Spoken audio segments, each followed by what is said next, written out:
Hello and welcome to the critical move of Telesur.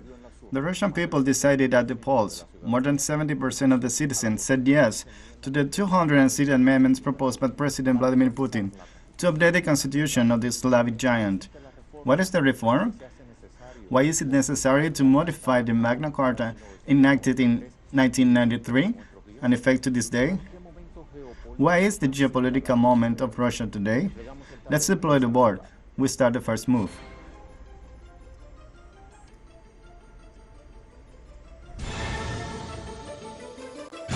After 100% of the votes in the citizens' consultation of the amendments to the Constitution of the Russian Federation were counted, the figures revealed that 92% of the participants support the amendments of the Magna Carta, while 21.27% were against. Let's see some reactions. The participation in the national vote is 77.97. The results are as follows. Vote yes, 77.92%. No, 21.27%. This is the expression of the will of the people. The results are evident. Unprecedented video surveillance measures have enabled us to prevent attempts at ballot tampering and overfilling. It has limited the number of irregularities at the national level to a minimum.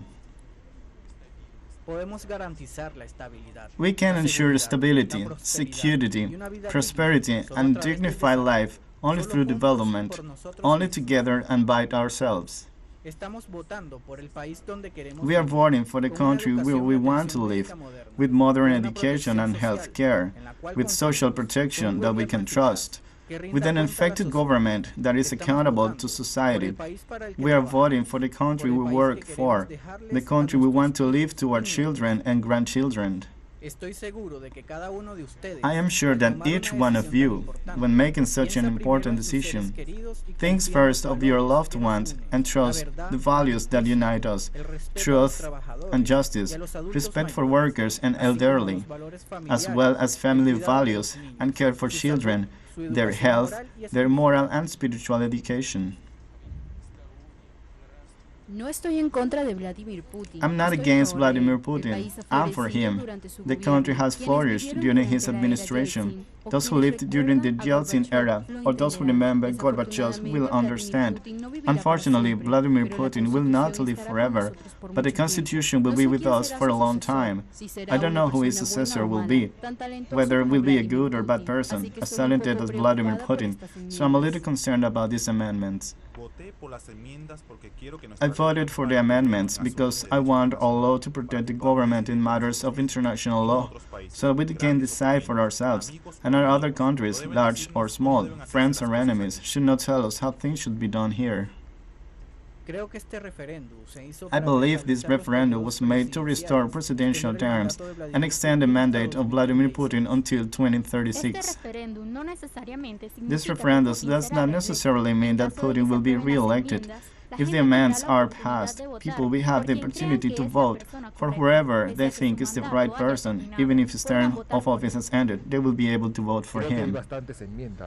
I think there are quite a few amendments, and not all of them are ambiguous, but I think the vast majority of them are really interesting. Correct. It will help provide better life for Russians. I invite you to check some digital information. Let's see Sputnik.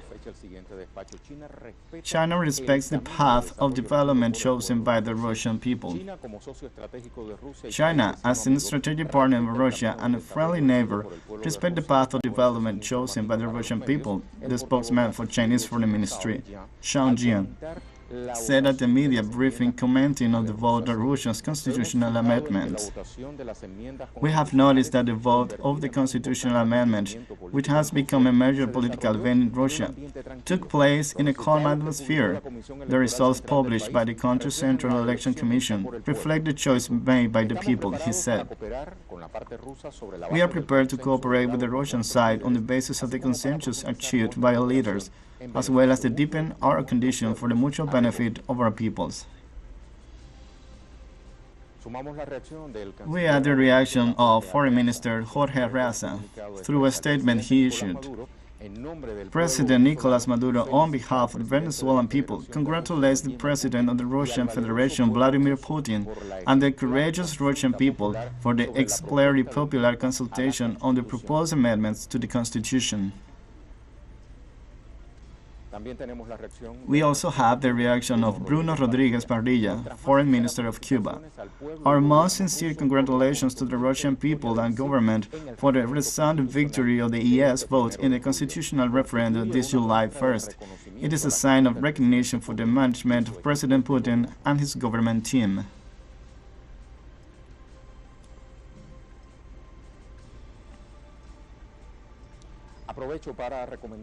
I'd like to suggest to you the reading of an article titled Constitutional Referendum and the Strengthening of Russian Sovereignty, written by Antonio Rendon Garcia and published on Prensa Latina's news agency website on July 2nd. I select some of its paragraphs. Russia is taking another step towards consolidating its sovereignty and its own judgment, including in international arena. Ideas such as the supremacy of the Magna Carta over the decisions of international courts, the clear demarcation of territorial integrity, the defense of historical truth and monuments, or marriage as the union of a man and a woman, they talk about these things. Amidst the current liberal trends in the world, Russia appears with a voice of its own, living in its reformed fundamental law criteria that highlight its national identity, including the defense of the Russian language and its cultural heritage, according to experts. On the other hand, against the wishes and plans coming from abroad, despite the limitation of the COVID-19 pandemic, Russia, in 7 days of voting, achieved a turnout event higher than 77.54% of the 2018 presidential elections. The Kremlin immediately considered the results of the referendum a great success, as the world premiere of the 7-day elections to avoid the crowding of more than 108,648,000 registered voters, surpassed the expected attendance results. This is in addition to the use of electronic voting, mobile voter, which was implemented on an experimental basis in the capital city and in the province of Saint-Gordod, and in which 93% of the almost 2 million registered voters participated in this modality. In addition, to reaffirm their civic attitude, since it is the Magna Carta, the majority of Russians seem to show with their participation a majority support for Putin's administration, since it was he who demanded to take the chances of the 1993 constitution referendum. The population agrees on the proposal to give the current Russian head of state a chance to run in 2024 presidential elections, although Putin for now avoids defending his position regarding a candidacy in 4 years' time, he does not rule out that possibility either. The president is seen as a symbol of stability for this nation of the past 2 decades, according to experts, leaving behind the criteria by which the fundamental law of 1993 was written during turbulent internal times and with an eye Western opinion at the time. It is now a further step towards reaffirming Russia's sovereign criteria as an international player.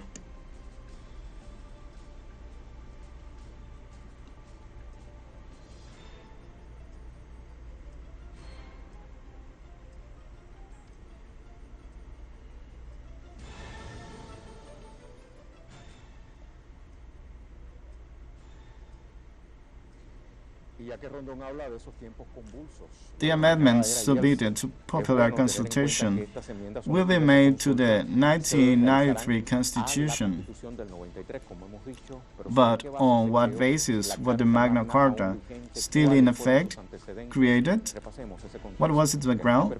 Let us review the context, which will allow us to see why the fundamental law of the Russian Federation responded to a historical moment and today needs to be updated.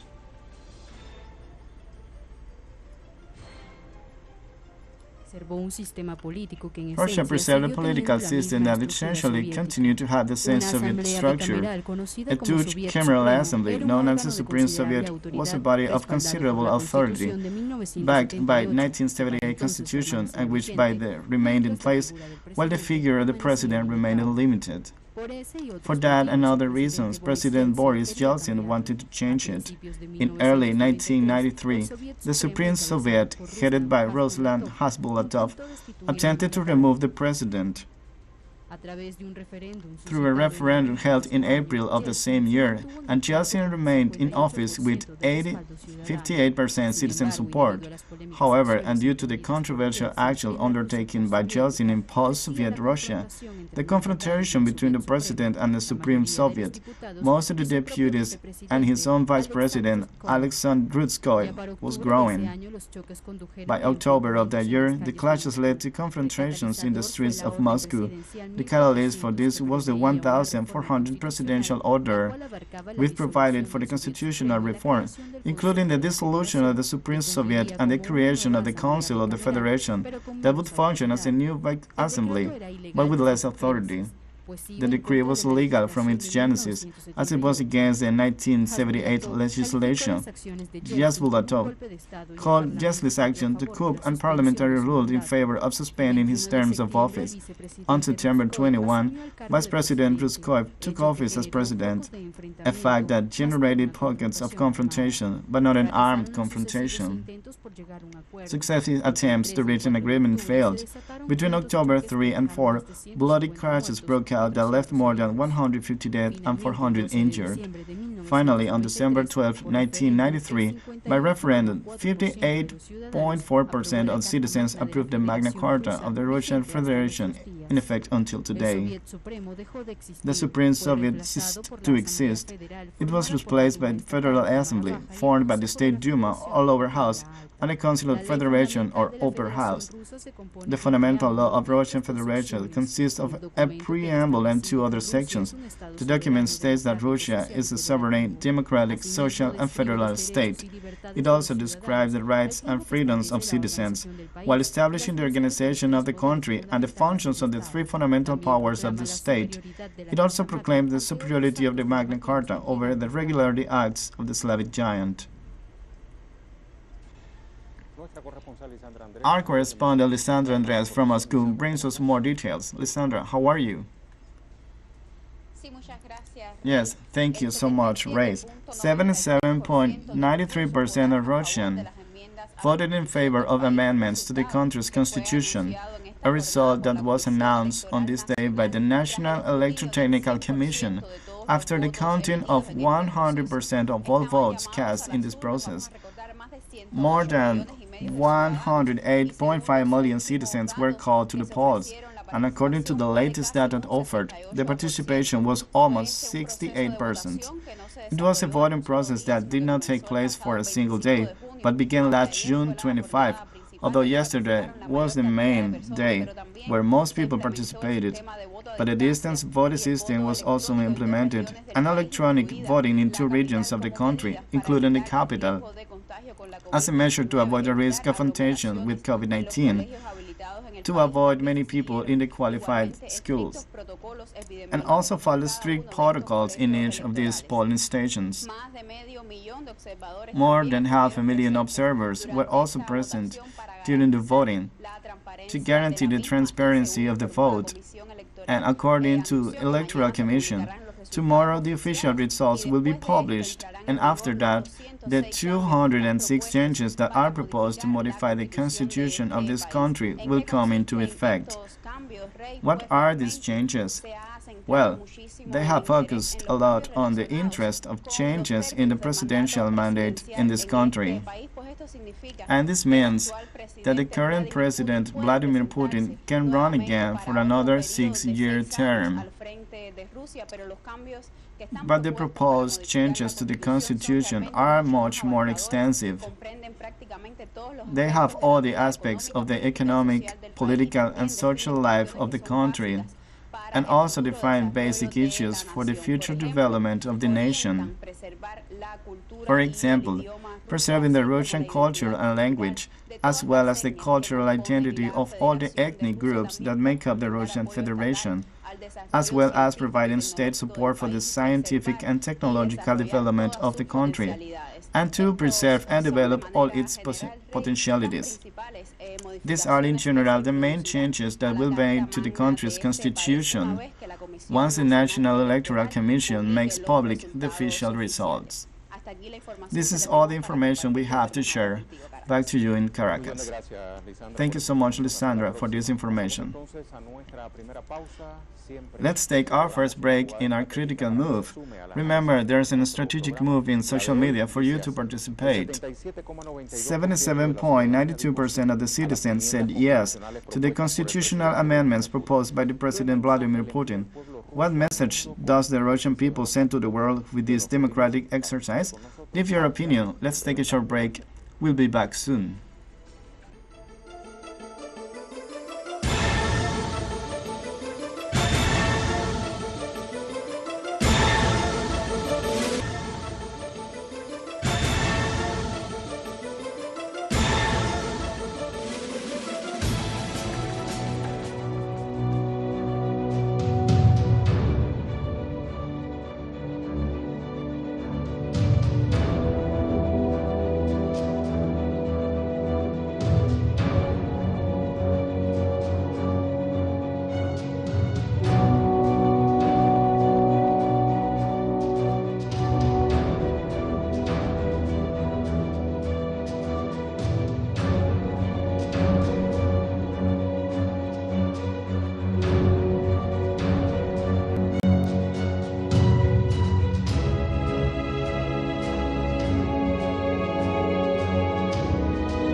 And since it was President Vladimir Putin who promoted these constitutional amendments, we wonder, how has the management of Vladimir Putin been indoors? Let's review the context. In the year 2000, Vladimir Putin took over the presidency of Russia for the first time, a country which at that time was in a delicate economic and social situation. The economy was controlled by a small group of businessmen close to Boris Yeltsin in what is considered the first phase of the post-Soviet era. PIB had collapsed by 30% and tax revenues were down 25%. With the arrival of Vladimir Putin to the Kremlin, the state begins to regain its ability to return Russia to its status as a world power. The plan was to do through the so-called Great Russia Dream. Putin managed to consolidate a significant macroeconomic stability. The employment rate in the Slavic giant has dropped to 4.7%, the nation's lowest ever, according to Federal Statistics Service Росстат. The World Bank has pointed out that during Vladimir Putin's tenure, Russia has become the sixth largest economy in the world in terms of purchasing power parity. Real wages have increased by 2.5% per year, and inflation has slowed down. The indebtedness has been decisive. In 2000, the Federation had an external debt of $138 billion, which was equivalent to 78% of the PIB. By 2018, the figure was $525 billion, one of the lowest in the world. The gas pipelines that transport fluid from Siberia to almost all the Europe are the central aspect of relations between Russia and the European community, an issue that has also made a global trading power in this resource. Gazprom, the state-owned company, is considered the most important of its kind, concentrating the largest proven reserves of hydrocarbons in the world with nearly 100 million tons. And on this basis, we start the analysis. We have from Venezuela Dr. Rafael Tortoledo Real, research professor at the UNARC University, former ambassador, international analyst. And from Chile, Esteban Silva, sociologist, international analyst of the Constituent Foundation 21 of Chile. Welcome, both of you. I'd like to start with Dr. Ángel Rafael. This first question, I want to do with both of you. First of all, I want to know your opinion. Reading the figures, what was the immediate message that the Russian people sent, not just to Putin's government, but to the world as well? Thank you so much, Reyes, as always. The message is direct and concrete. It's a great support to President Putin and his government, and to the full demonstration of what a participatory and leading democracy means. In this case, from a people who are married to their government and are determined to continue growing and moving forward and coming out of the pit where the previous government change left them. Before entering the club again, in the report that they did very accurately, that period was catastrophic for Russia, and Russia came to recover and reposition itself before the world as the great power it has always been. And now, with a new economic model and a different way of looking at policies, because it has demonstrated the great capacity it has to recover and the great power that its government has to make it worthwhile. Thank you, Doctor. Esteban, are this strength that Dr. Angel Rafael has just highlighted that justly imposes this more than 70% approval of the constitutional amendments proposed by President Putin and now approved by the overwhelming majority of Russian citizens? Yes, I agree with what he says. I think that the most relevant thing that has happened, and as a sign in relation to the question, both of the Russian people and at the international level, is that there are two central issues. One, the political mistake in the process that Vladimir Putin has made at different times in recent years, both as president and before that as prime minister. Political consolidation of the process of rectification or restructuring of the Constitution itself of 1993, which meant the dismantling of the institutionally of the Soviet state and also the destructuring of the planned and central economy towards a privatization of the economy and a deep and very extreme ownership. I think that this whole process has ended with these constitutional reforms. One, there's a justification, a reconstruction of the role of Russia in the Federation. Secondly, a strengthening of the institution and restructuring of the state institutions.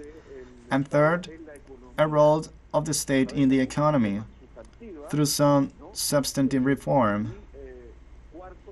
And fourth, finally strengthening the role and also leadership of Putin and this more global process so far.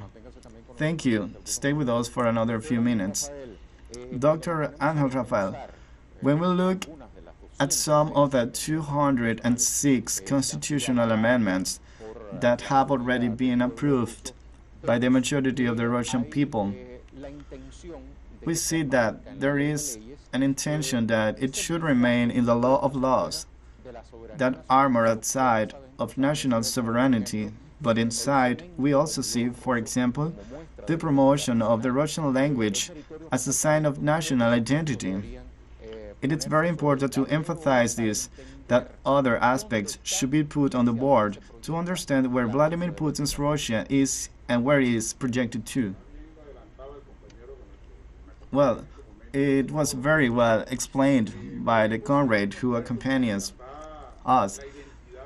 Vladimir Putin is making an effort to rescue the identity of the Russian people, with all the respect due to the multi-ethnic and pluricultural nature of that great nation. We all know that the federation that makes up this great Russian nation even has differences in language. However, it preserves the Russian language as the official language of the Republic, but at the same time gives the green light for the cultural development of all other manifestations. Secondly, it returns the power of the state in relation to public services, services to the society, the right to men, to women, beyond satisfying the needs of groups. This new constitution protects all the people, no matter their social, political, or religious position. It will respect them all. And on the Russian border, It will give great strength because it will present itself to the world as what it is, a great power, not an invader, but a power at the end willing to defend its territory, its belief and its policies, whatever it takes. Especially in these times where we have a United States which is breaking all the rules of international law. Then we have a more peaceful Russia, more comfortable in time, very sure of itself, and with this new constitution that it approved, which will allow it to manage the government of Putin and the other governments that come, to manage with greater security of the guarantee that gives the fact of being in front of a strong state, a responsible state. Thank you, Doctor. Esteban, there are some aspects here that in a way tell us that approximately 20% of citizens voted no to these constitutional amendments. I'm going to put on the board two of them. One, the issue of mentioning God in the Constitution, which was a proposal by President Putin himself, who at one point said, if the hymn can say, homeland protected by God, why can't it also say it in the Constitution?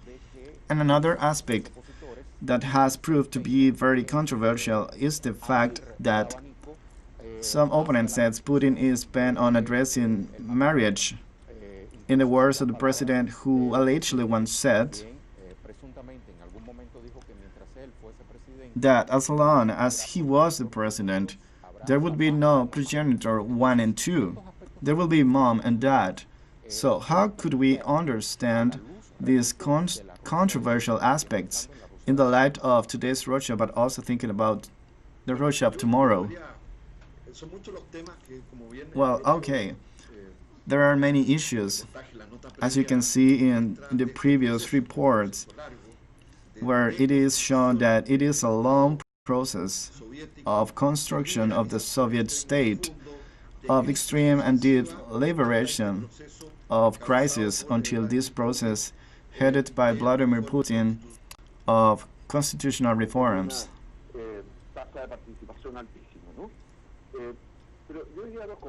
I would say two things. One, to remember that the present Communist Party of Russia, which is the second force of the Duma, the lower house, the State Duma, for example, to mention, and there is also the party of the Russian Communist Federation, which had a critical position of the call to vote against, but not to call to vote this, because it argued on the left of Putin that there were reforms that were not deep enough, and see the role of the state in the economy from the most social point of view, but there were others that did. And at the same time, the right-wing, ultra-liberal positions, they called for a vote against. They had an opposing position. What do I mean by this? I don't mean that there's a probably Bolshevik restitution in light of the 21st century, but a greater role for the state in the social economy, but also a role from the point of view of the Russian Federation, of Russia itself. And in this, there are conceptions that are part of this multiple alliance that Putin has been building that support him in this process. One, the right wing or more conservative or traditional systems, such as the mentioning of God as opposed to a Bolshevik tradition, which is over 70 years old. That also could not be changed. I point out that dissolution of the Union of Soviet Socialist Republics and the role it played, a secular role of the state of politics, and with respect to religious conceptions, and a mention of belief in God was restored, which does not affect the conception of the Republican state and of a secular state. but it does not restore the history, and I mentioned that links an important part of the Russian population and the churches. And on the other hand, also, on the issue of marriage between men and women, which blocks, at least now in the Constitution, marriage between both sexes. For example, with a more liberal logic, we should not only be guided on this level and issues that are representative of a certain conception or incorporation of demands of sectors in some conservative or at least more traditional, because they have also incorporated a more widely conception of the state, the economy, and a strategic role of the state in the economy and also in the property. And I say this not only because of the economic sovereignty, but because of the understanding that there is with respect to Russian institutions and with respect to international jurisprudence or international treaties that were signed by Russia, in this case, as a representative or successor to the Soviet Union after the disappearance of the Union of Socialist Republics until today. Thank you, Esteban. And finally, Dr. Angel Rafael, we have a subject here that has been dealt with very little. The most recent reactions after the popular consultations, but which is not minor, and that is the fact that there has been a high turnout, a high attendance at the polls. Even it is said that it was higher than the 2018 election, when it was about around 60% compared to the about around 70% we are observing now. And in the middle of the COVID-19, a pandemic that had hit Russia hard, among other reasons. Yes, we could see a very disciplined people responding to the call and to the compliance with the health regulations. And they had a long time voting, mostly through electronic means. Most of the votes were cast from their homes.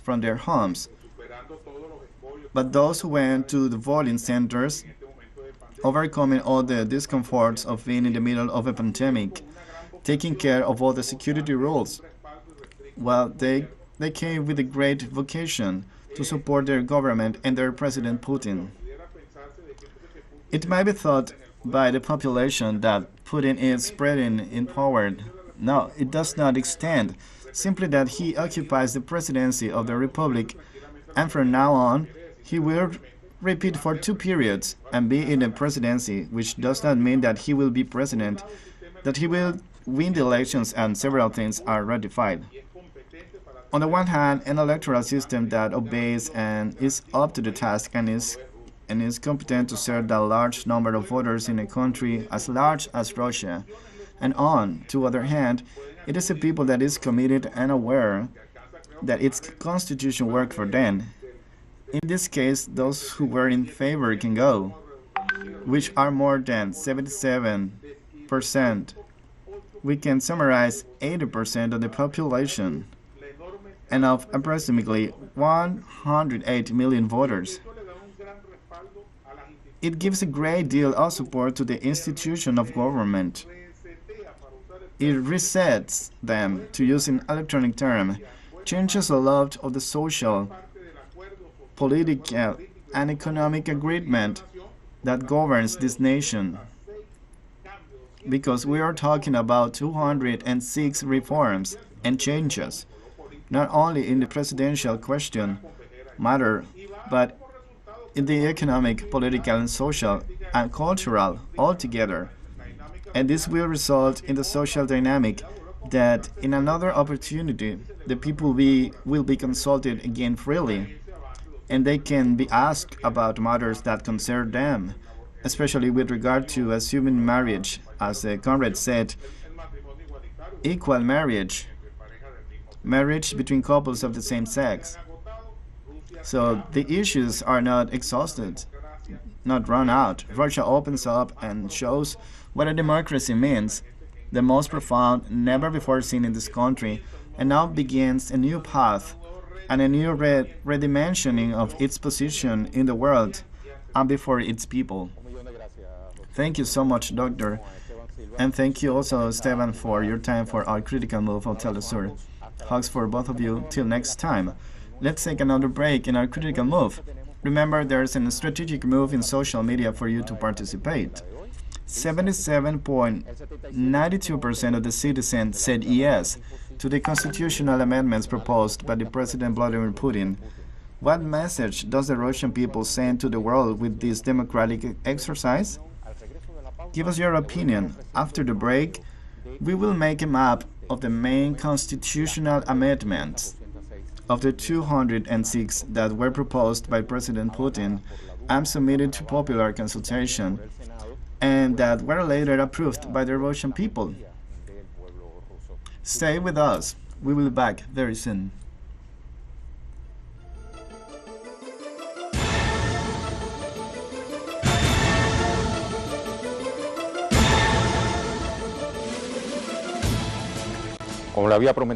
As promised, let's map out the main constitutional amendments of the 206 that were proposed by President Putin and submitted to popular vote. Russia, constitutional amendments. President Vladimir Putin proposed 206 amendments to the constitution in order to update the Russian Federation's charter to the present day. The changes were endorsed by the State Duma or lower house, the Council of the Federation or upper house, and at least 76% of citizens who went to the polls between June 25 and July 1st. The referendum was postponed from its initial date, April 22, by decision of the national president due to the COVID-19 pandemic. Among the amendments, the following stand out. Presidents may not serve more than 2 terms, either consecutively or alternately. In order to aspire to the presidency of the Russian Federation, they must be residents of the country for at least 25 years and must not have or have had foreign citizenship or permanent residence permits in another nations. This requirement also counts for applicants for other positions determining the security or sovereignty of the country, such as regional leaders, parliamentarians, ministers, head of federal agencies, and judges. The State Duma will have the power to approve nominations for the Prime Minister and members of the Cabinet. Parliament will also approve on the proposal of the head of government, deputy ministers, ministers, and federal ministers. But the President shall retain the power to remove those who hold these offices and perform their duties improperly.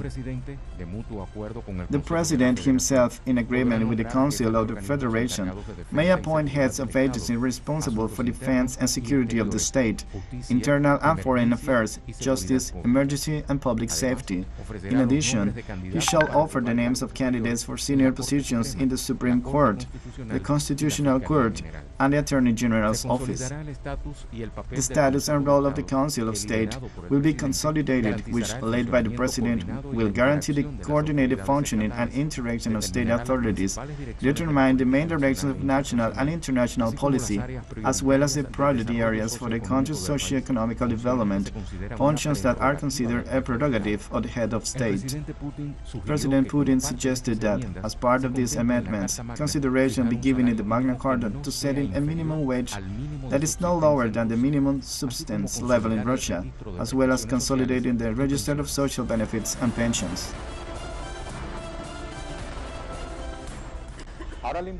Now, let's review what Moscow's role has been on the global geopolitical board, which is the line on which we will undertake the analysis in just within a few minutes. Since Vladimir Putin has been in charge of Russia, the Slavic country has been playing an increasingly prominent role in global geopolitics. Its ties with China have deepened so much that it is demonstrated in the 30 meetings led by Putin and Xi Jinping in just 6 years. This means a meeting almost every 2 months between Moscow and Beijing. In 2005, both giants began military operations and signed the joint Chinese-Russian declaration. In the trade arena, the last decade has seen relations expand considerably. China is the main partner of Russia, which exports mainly hydrocarbons. Projects such as those aimed at promoting the development of the Arctic region, Eastern Siberia, and the Russian Far East stand out.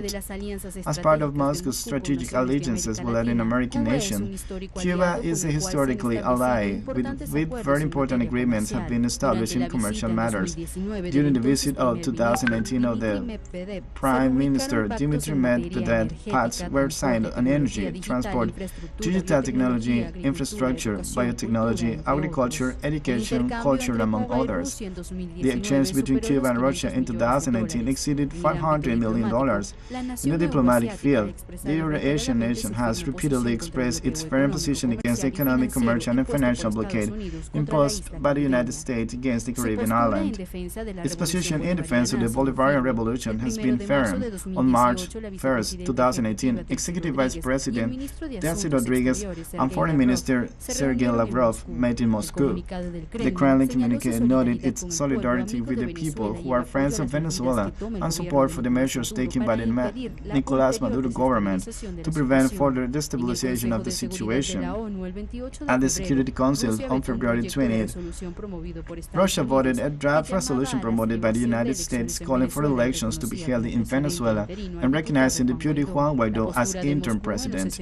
Moscow's position in the international arena has insisted on respect for the sovereignty of the Venezuelan people. Russia has also woven excellent ties with Iran and Turkey. Its participation in Syria within the coalition it formed with Bashar al-Assad government and the Persian country was key to defeat the forces of the self-Islamic State, supported by the United States and the State of Israel.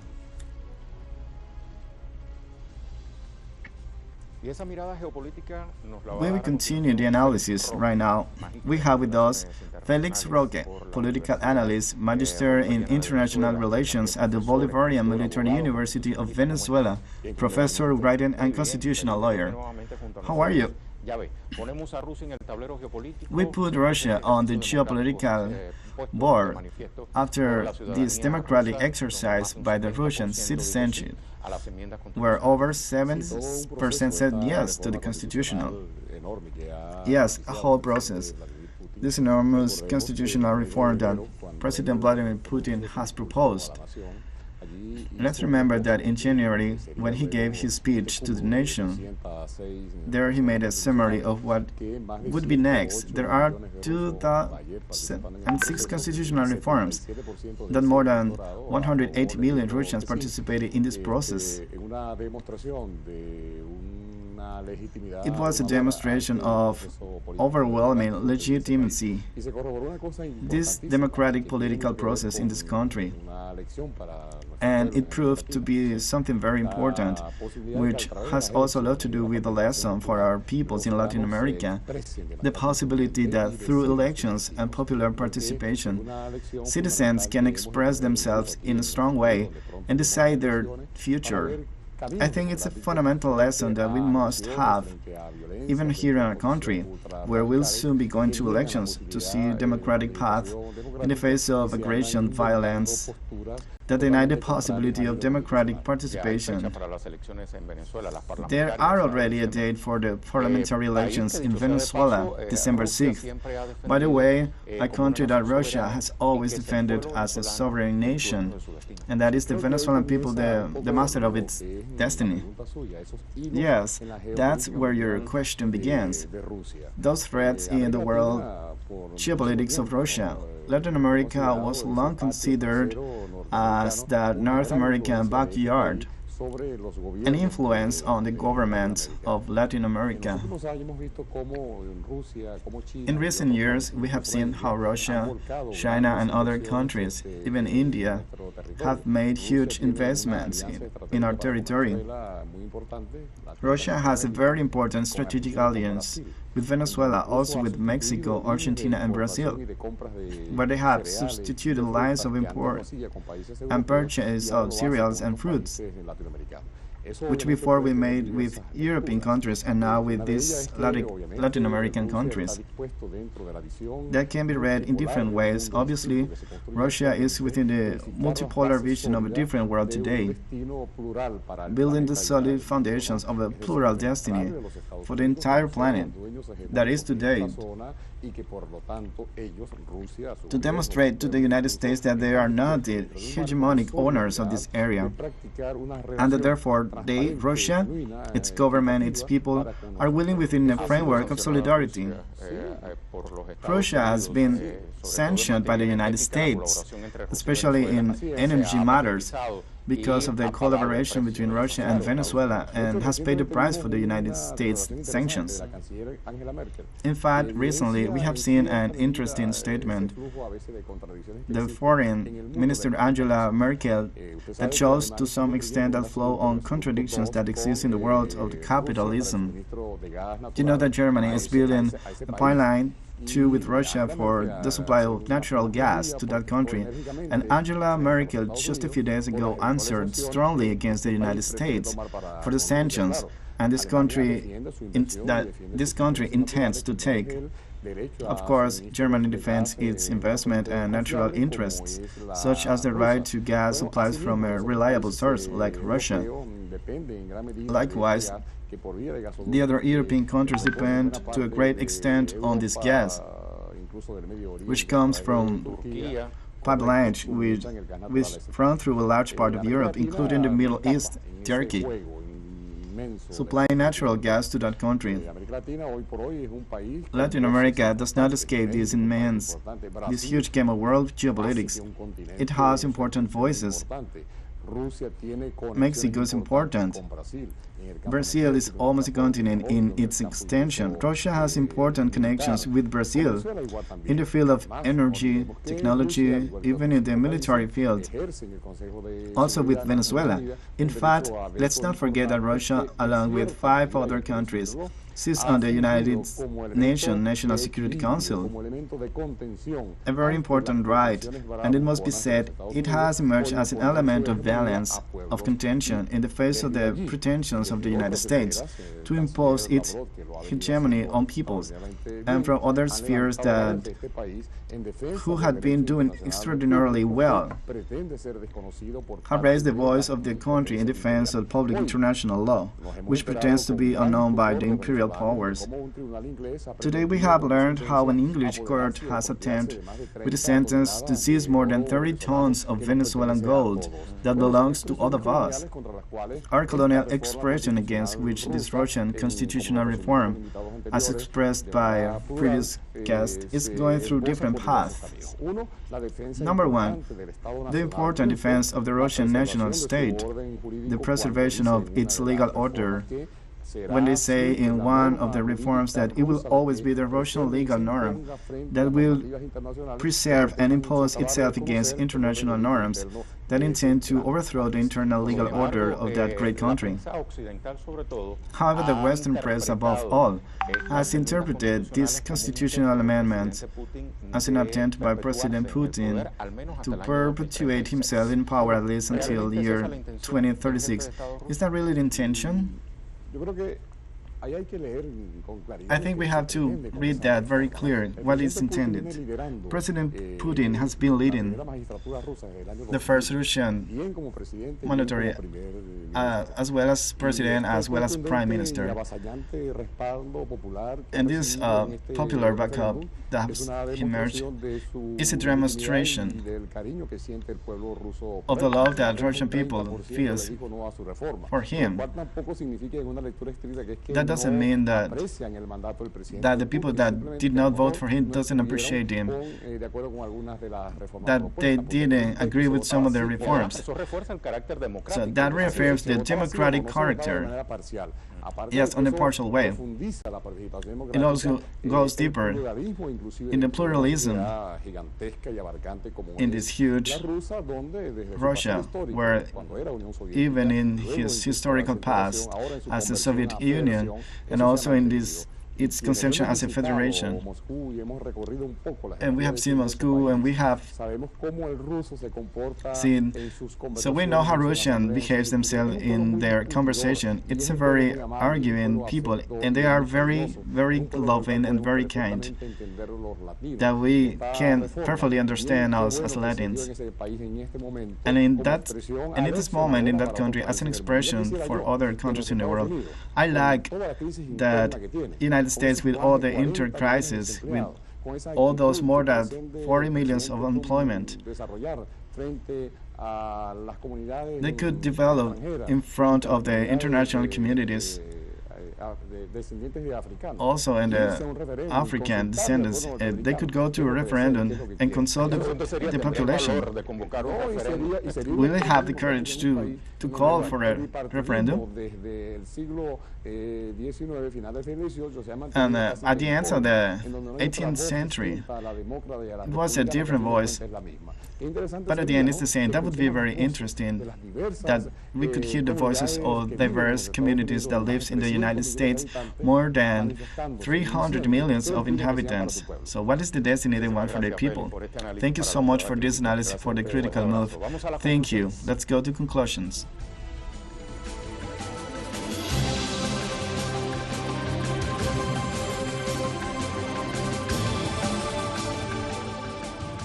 For a constitution more suited to current times, to legislate in the Russia of today, thinking about the Russia of tomorrow, to shield national sovereignty from the interfering winds blowing in the directions of the Slavic giant. For that and other reasons, an overwhelming majority said yes to the constitutional amendments proposed by President Vladimir Putin, one of the most influential heads of state in the current geopolitical scenario. For today, we close the board.